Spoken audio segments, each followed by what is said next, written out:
Alright, anime fans, today let's step into a battlefield drenched in golden cosmos, where legends refuse to stay dead and the gods themselves look down in shock. This is Saint Seiya, Soul of Gold. And hell yes, it's one of the most glorious holy shit returns in old-gen anime history. This is engaging, gritty, emotional, with a bit of rough edge. So Soul of Gold starts with that insane moment after the Gold Saints sacrifice themselves in Hades. They should be dead, but instead they wake up in Asgard, alive, confused, and pissed off in the most righteous way possible.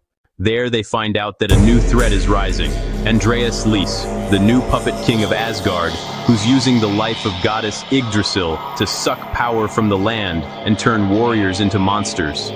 And the Gold Saints? They're done playing nice.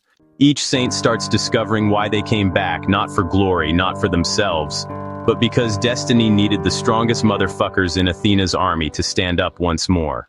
Everything builds into a cosmic showdown where the Gold Saints unleash their godcloths, transforming into golden gods ready to tear apart fate itself. Now let's come straight to action. While this arc was more of a side story, we still get good battles. First is Aeolia versus Loki's assassins, the Golden Resurrection Smackdown. When Aeolia wakes up in Asgard, he doesn't walk in. He storms in like a pissed-off lion who just heard someone disrespect his cosmos. His fists roar with thunder, every punch saying, "I'm not dead, but you're about to be." This fight sets the tone. The Gold Saints are back, angry, glowing, and ready to break the damn universe if needed. Next we see Mu versus Fafnir, the elegant execution. Mu fights like a silent reaper, calm, graceful, and deadly as hell. Fafnir throws beams, brute force, and big talk, and Mu just reflects it all with that, "I'm too damn good for this" energy. The battle ends with Mu reminding the world that when a Gold Saint chooses to get serious, somebody's soul gets folded like laundry. We have Death Mask and Aphrodite versus the Einherjar, Bad Boys Unchained.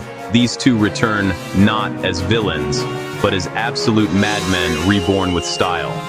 Death Mask throws skulls like he's dealing cards in hell, and Aphrodite kills enemies with roses sharper than any blade. This fight screams, we were bad guys before, but now we're badass guys who take no shit. Up next we have Aeolia versus Frodi, Lion versus Wolf clash. This one is a goddamn collision of pride and honor. Frodi's sword roars with Viking rage, Aeolia's lightning plasma cuts the sky open, and the whole battlefield lights up like the 4th of July in Valhalla. By the end, both warriors stand tall, but Aeolia shows why a Gold Saint's cosmos is pure, untamed fury given form. Next we get to see Shaka versus Balder, the god who forgot he was mortal. Balder thinks he's untouchable, blessed by the gods, walking around like he's the final boss. Then Shaka, serene, deadly, enlightened, opens his eyes and says, "Sit your divine ass down." The whole fight is a cosmic meditation where every attack feels like Judgment Day. And Shaka is the one delivering the verdict. Then we have Aiolos versus Andreas, the Arrow of Destiny. Aiolos returns like a damn archangel with a score to settle. Andreas manipulates Asgard like a puppet master, but Aiolos fires each arrow with the force of 10,000 suns. This fight screams fate, destiny, and one man's willpower, punching through divine corruption like it's made of paper.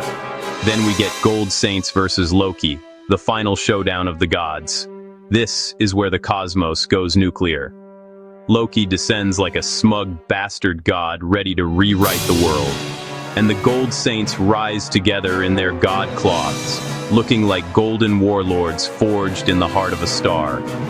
Every attack cracks the heavens, every move screams revenge, and their combined cosmos turns Loki into cosmic dust. It's not a battle, it's a beautiful golden riot of divine power. And finally, we get Aeolia versus Loki, God Cloth.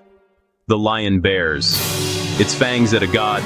Aeolia, glowing in godly armor, charges straight at Loki like he's stone cold crashing a board meeting. No hesitation, no fear, just raw, electric, cosmic rage.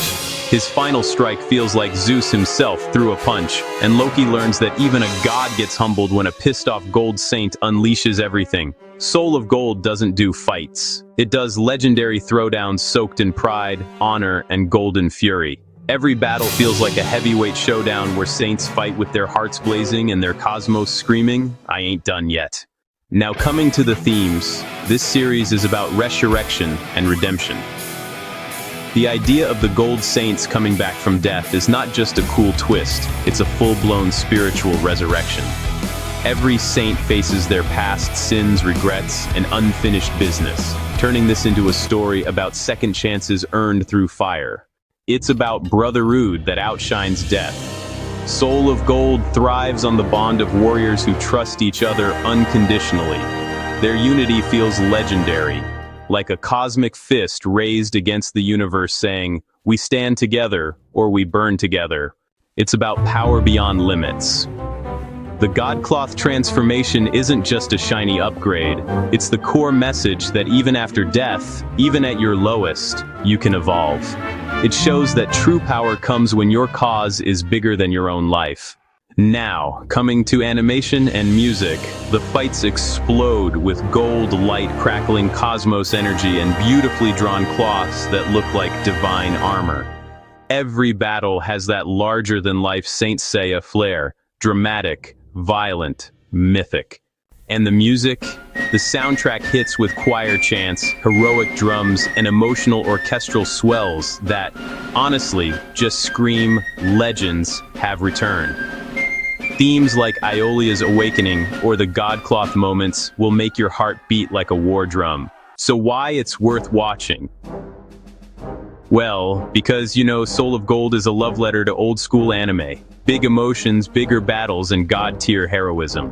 It brings back iconic characters, gives them deeper stories, and wraps it all in a spectacle of lightning, cosmos, and heart-pounding battles. Final thoughts.